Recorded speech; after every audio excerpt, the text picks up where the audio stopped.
Goeiedag en dankie dat jy weer ingeskakel het by ons oordenkings. Ons is bietjie tans besig om te kyk na wat ek en jy nodig om ons lewens oop te maak. Dat die Gees in my en jou lewe kom inspraak kom maak. Anders het Sondag gesels rondom ons is 'n holistiese wese met klomp verskillende dimensies. En elkeen van ons dimensies moet ons oorgee. Moet ons toelaat die Skeppergees kom en my en jou kom vernuwe in ons leefwyse. Gister het ons bietjie gesels oor ons finansies, ons finansiële dimensie en vandag wil ons bietjie praat oor ons liggaamlike dimensie. Nou die versgedeelte wat ons nou gaan kyk is in Romeine 12 vanaf vers 1 af. Hy sê dit so: Ek vermaan julle dan, broers, by ontferming van God, dat julle julle liggame stel as lewende, heilige en aan God welgevallige offers. Dit is julle redelike godsdiens. In hierdie gedeelte sê hy, ek en jy moet lewendige, heilige offers wees. Wat presies offer jy in jou eie lewe op? As jy dink aan jou liggaam, as jy dink aan jou sondige natuur, as jy dink aan dit wat jou baie keer insluk of intrek, watse area van jou lewe het nog dramatiese aandag nodig? Miskien is dit dat jou oor dalk so 'n bietjie ronddwaal. Miskien is dit dat jy toelaat dat jou ore uitgeleen word vir klomp kinderstories of gesprekke. Miskien is jou hande besig om geld onder die tafel deur weg te steek of te verneek. Miskien loop jou voete waar hulle nie moet loop nie.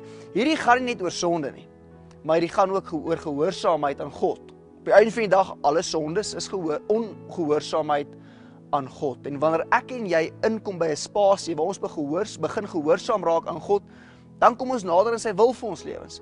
En so baie keer is dit nie eens intentioneel wat ek en jy in sonde betrokke raak nie. Nie intentioneel dat ons nie gehoorsaam raak aan God nie, maar my en jou voete loop net nie binne die wil van God nie.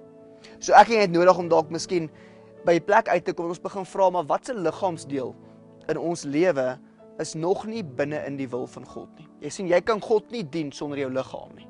Jy kan God nie dien sonder om jouself totaal en al oor te gee, elke area, elke dimensie, elke faset van jou lewe oor te gee aan God nie. So ek wil graag vir ons 'n gebed doen en kom ek en jy vat tyd vandag en dink oor ons liggaam en dink oor watse dele is nog nie in pas met die Gees van God wat inspraak maak in my en jou lewe en wat my en jou lei na 'n plek toe waar ons God se wil kan leef vir ons lewens. Kom ons bid saam. Here, ek wil vir U vra, kom help ons elkeen vandag. Heilige Gees, kom praat met ons. Kom praat met ons harte, kom praat met ons gedagtes, kom lei ons na die wil van God toe. Help ons in ons ore sensitief sal wees vir wat ons hoor. Hoor wat U wil hê ons moet hoor. Help ons om ons ore nie uit te leen nie. Here, help ons oë. Help ons dat ons U oë sal wees vir 'n wêreld waar ons nood en behoeftes sal raak sien. Help ons om ons oë nie uit te leen vir dinge wat ons nie moet sien nie. Here, help ons met ons monde dat ons die woorde sal spreek wat U wil hê ons moet spreek, Here. Help ons met ons hande. Ons hande sal doen wat U wil hê dit moet doen, die werk van U.